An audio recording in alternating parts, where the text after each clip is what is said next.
I'm Ross Devor, partner here at Thoma Bravo.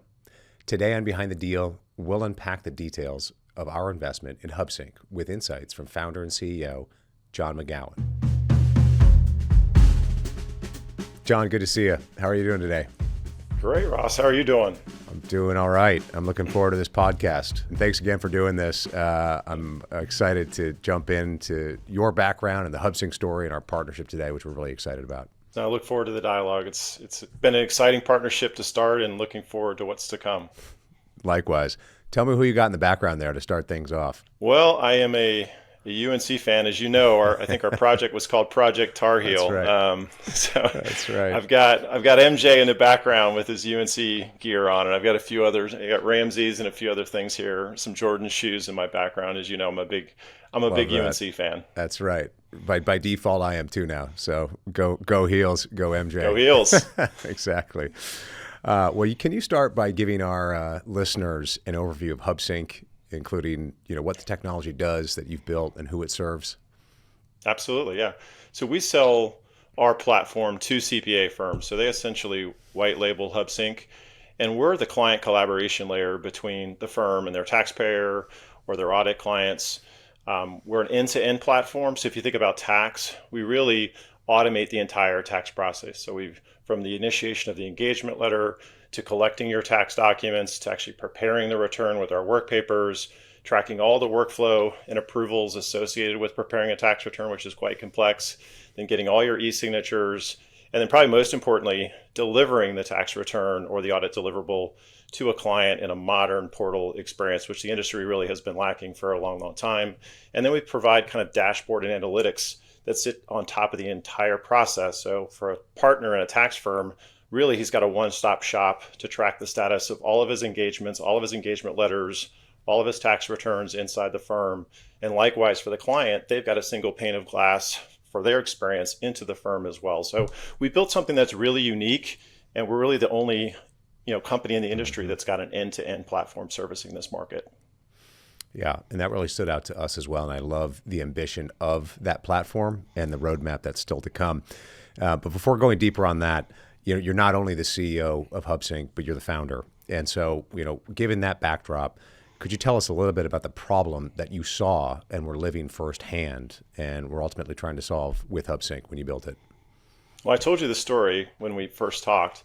I'm a typical founder that experienced this problem myself. So I actually started in tax as a tax staff person in Raleigh, North Carolina. And I saw these problems early on. I'm like, why am I hand punching data into the tax software? So I actually developed some technology as a staff person a long, long time ago, I won't date myself, that actually took my data from the clients and pushed it directly into the tax software. So my partners were like, how are you getting these tax returns done so quickly? So that was kind of my first foray into, wow, there's a problem and there's an opportunity in this industry.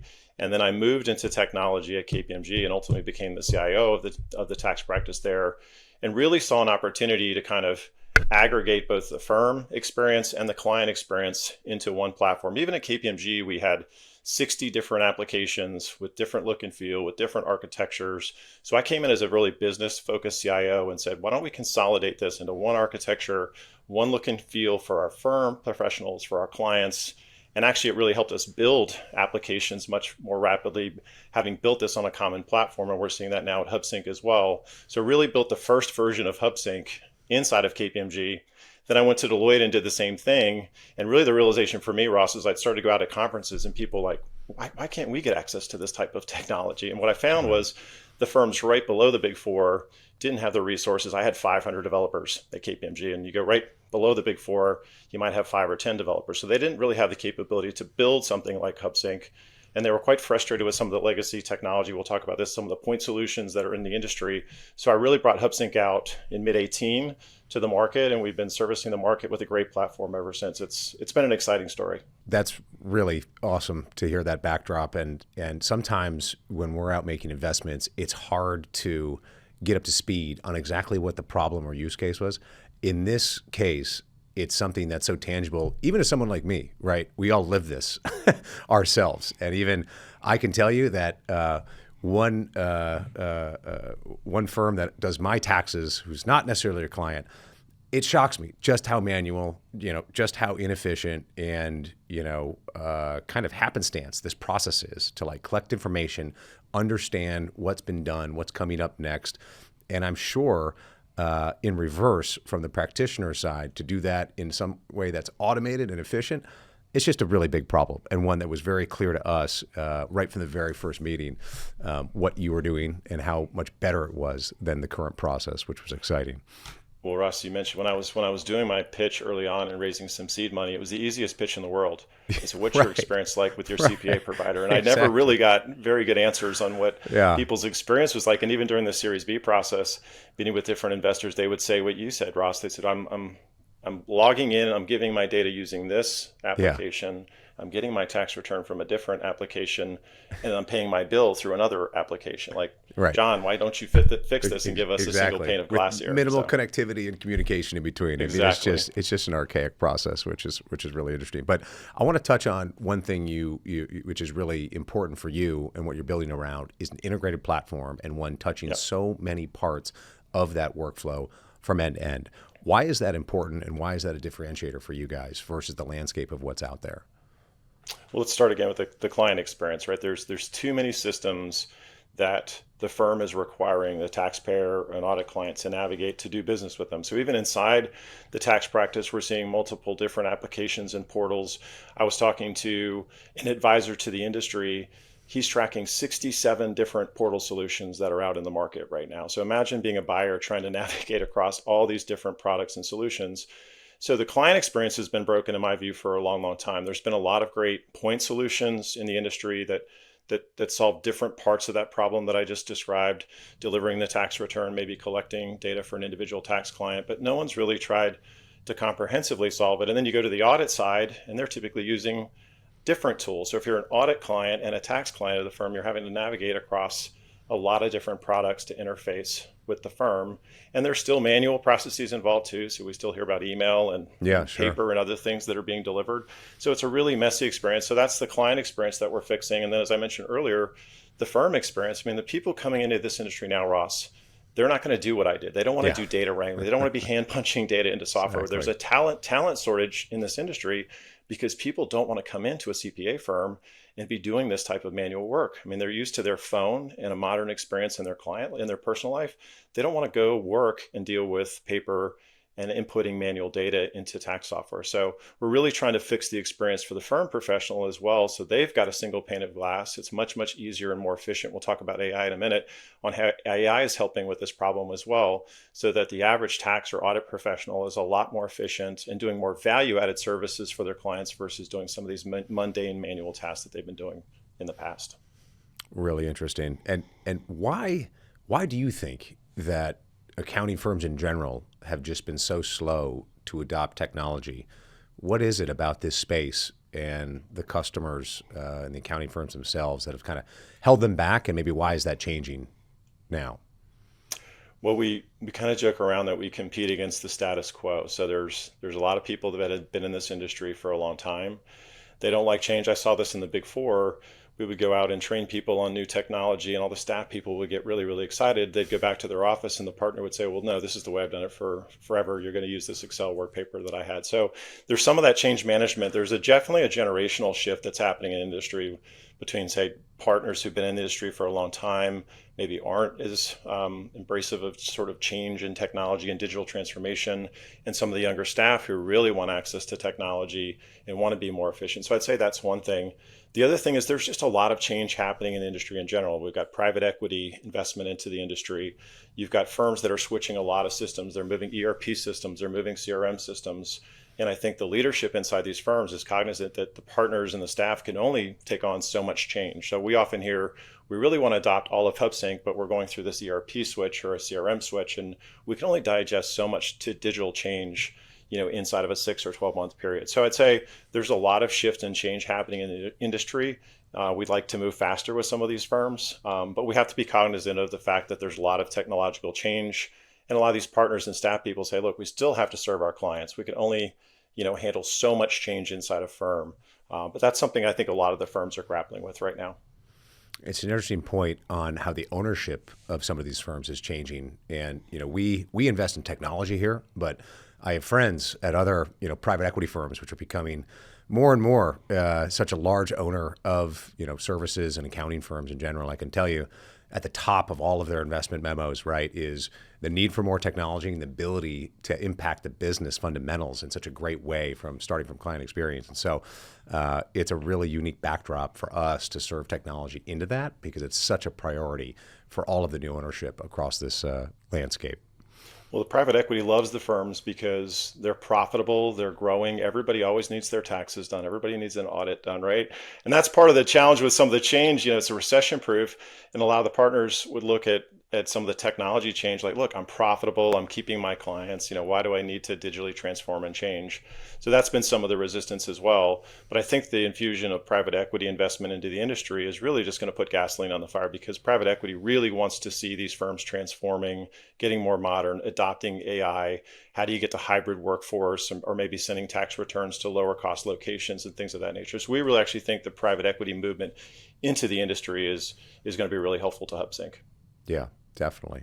And I want to double click on one part of your growth angle. You're on a lot of fast growth lists. We've all seen those lists out there. I'm glad you're on most, if not all of them. But the way you're growing is unique because you're growing also in the top end of the enterprise and the top end of the market. And so tell me a little bit about how you're able to win in that part of the market and why your growth in the enterprise is so successful.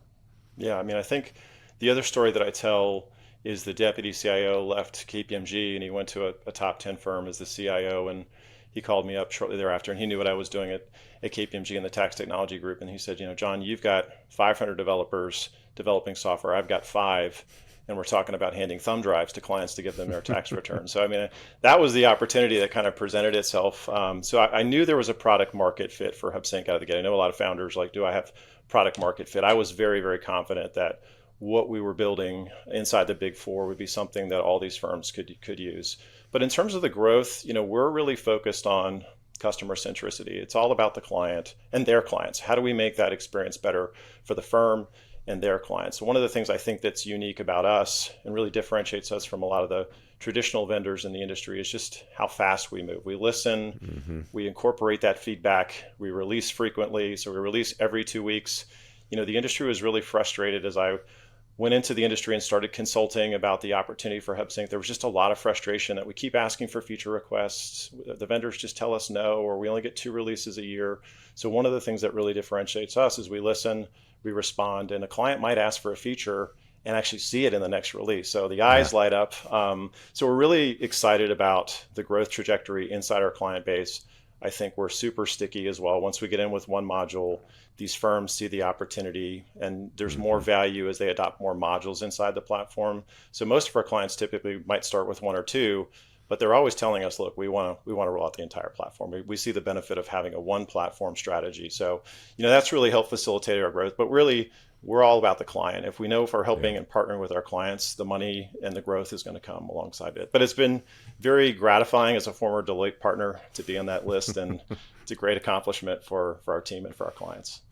Yeah, it's not always the case, when we're talking to customers and, getting up to speed on the story outside in that you hear, a company like HubSync mentioned as a thought partner and like John mentioned as a thought partner, which is something that we heard over and over again that, listen, the last thing we can, afford is to mess up such a mission critical process, right? This is literally how these companies make money is this process of tax preparation returns, right? So this is heart surgery for them, and your ability to be a thought partner on the roadmap to elevate their game and customer experience and automation, but also be a trusted kind of partner in the transformation itself really stood out. And that's an exceptionally difficult thing to do, to be able to trust, to be trusted to rework someone's process with technology when it's so mission critical at the highest level of enterprise and practitioners that are out there.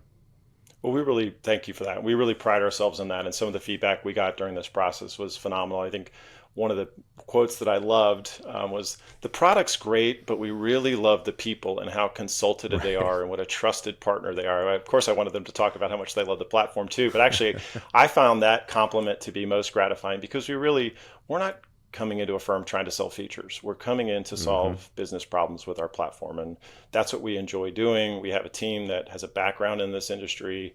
So we really feel like when we walk into a building and start talking to a prospect or one of our clients, we know the pain points that they're feeling. We have people that have been in the industry, and we know that we can solve it with our technology. So it's really gratifying when you can see a firm move from a manual process around engagement letters, for example, using Word documents, to moving to our platform and being able to automate the creation of engagement letters and tracking all of the engagement letters inside a firm. I was talking to one of our CEOs who adopted the engagement letter, and Paul, my COO, who asked him a question, well, how do you feel like this year versus last year in terms of how you're doing on engagement letter? And he said, I didn't know how I was doing last year. I couldn't track any of this. He said, now I've got a dashboard and can see everything that's happening inside my firm. So we can sometimes joke around. It's like they've seen fire for the first time when they see all these dashboards and all these things to track all the status of their organizers and their tax returns that they didn't have access to before. So it's pretty gratifying when you see people react to the technology that way. Yeah, that's the measure of kind of ROI or impact we're always looking for. Like, well, it's taken me literally out of the dark ages. We're like, okay, check. That's great amount of progress there. Yeah, we did a LinkedIn post. We met with, and the other thing we do is we meet with all of our clients after busy season. We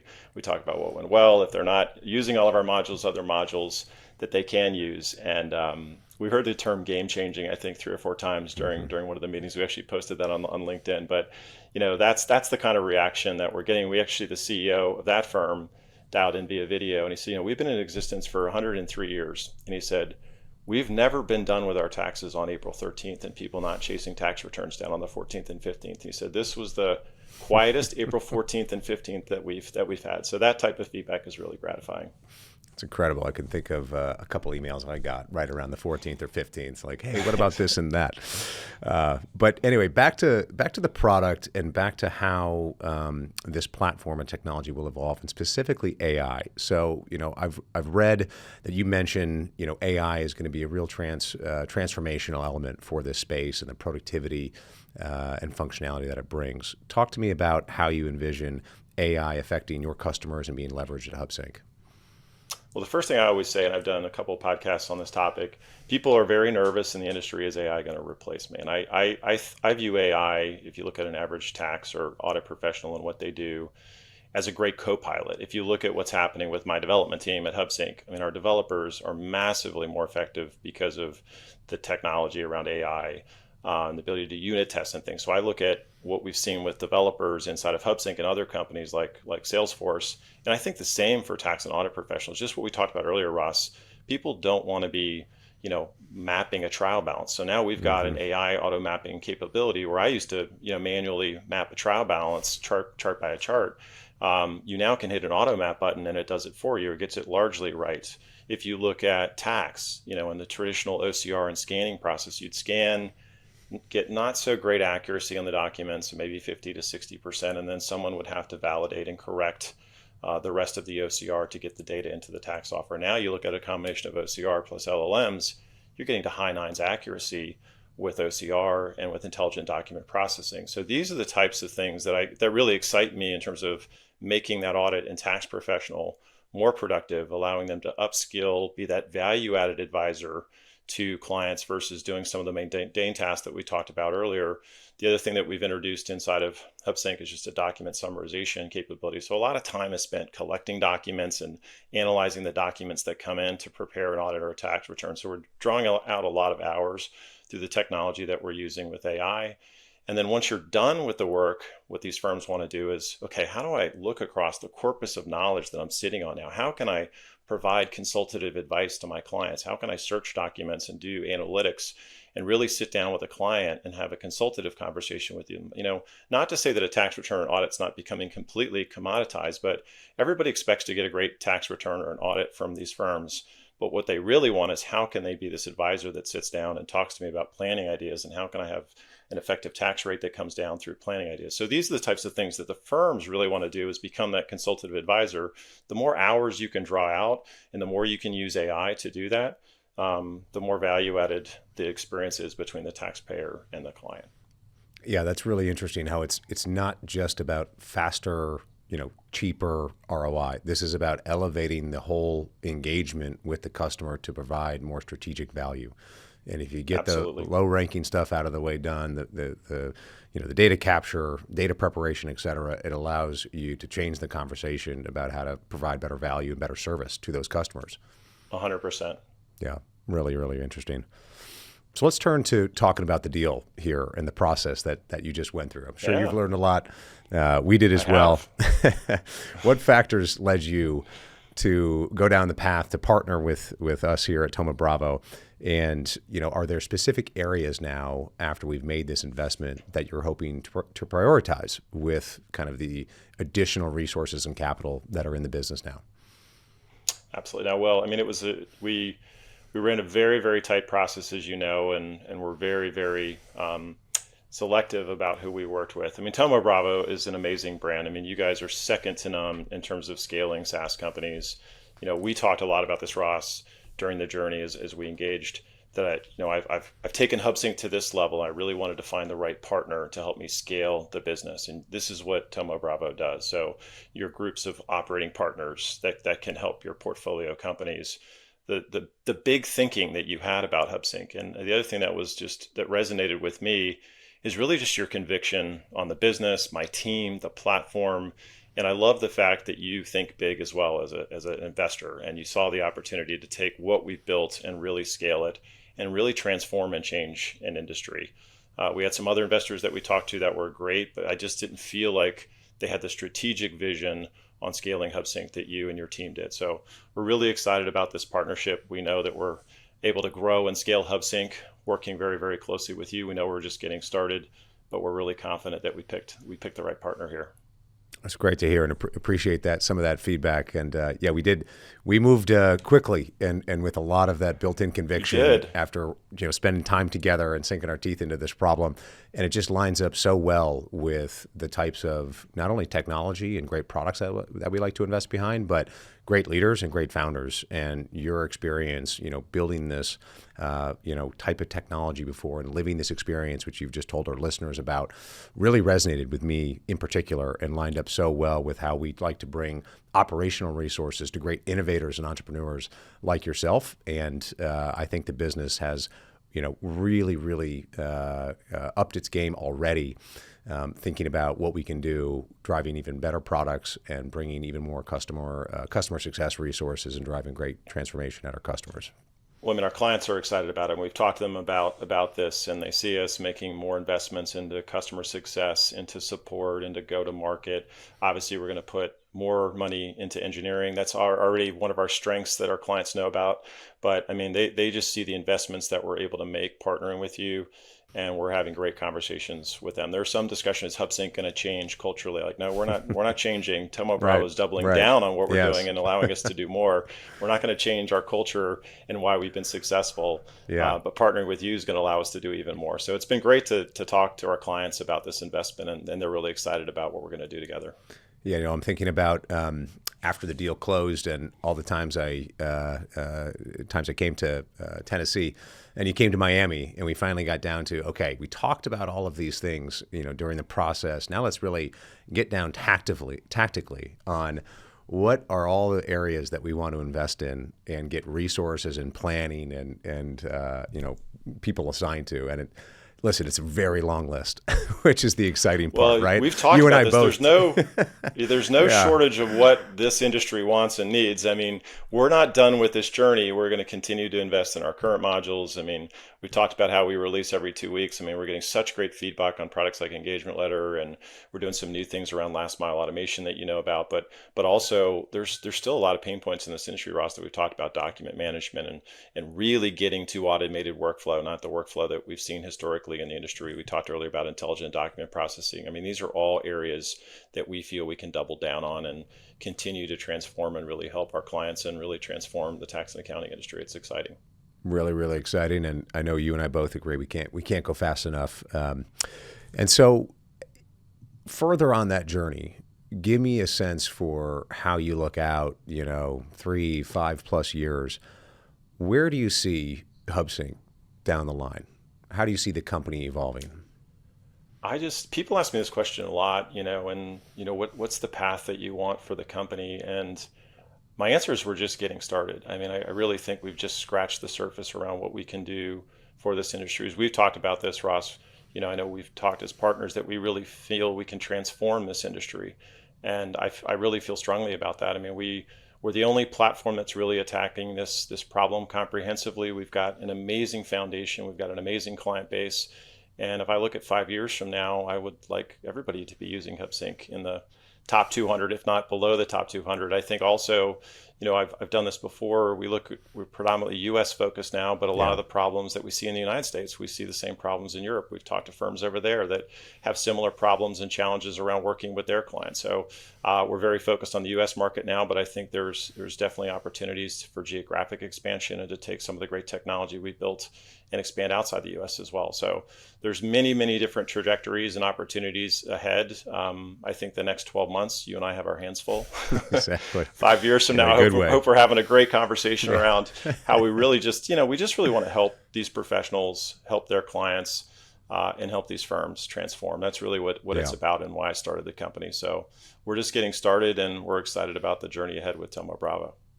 That's great. And I keep coming back to, sometimes you're evangelizing a new product or innovation. You've mentioned multiple times here, the customers are really working so closely with you. They already know and are living this pain point. They've already got you working as a thought partner and kind of a transformation partner. And so much of the road ahead is working so closely with those same customers and following them, if not to Europe or other geographies, but further down that innovation curve. Absolutely. I mean, I think the clients see what we found, Ross, is once they get a taste of what's possible with the technology, once they move from some of the manual and email processes, actually all the lights start going off and we start getting all these ideas around what HubSync could do for them. So as I mentioned earlier, it's an exciting time in this industry. Some people joke around tax and technology is not the most exciting area, but I think it's amazing. I think it's a great market, and this is why I think you see private equity interest and so much investment interest in tax and accounting, and traditionally legal and a lot of other industries have gotten a lot of attention. But there's such an opportunity to transform tax and accounting. John, thanks so much for sharing all of this backdrop of the history of how you founded HubSync, got it to this point, and some of the inside scoop of what it was like to partner with us and get this deal done and set up the next chapter for HubSync. It's an exciting story, and we're really fortunate and excited to be partnered with you on this next leg of the journey. Well, thank you. Thank you for your time. Thank you for your investment in HubSync. And most importantly, I'm really excited about what we're going to do together. Game changer, like you said, an MJ behind you. And there you go. You've made tax and accounting, exciting and innovative for the listeners. So I know only you can do that in a way that only you can. So thank you. Thanks, Ross. I appreciate it. Thanks to John for coming on today. If you like this episode, be sure to listen to next week's episode of Beyond the Deal, our mini-series where we get to ask him anything. I'm Ross Devor. Thanks for joining us.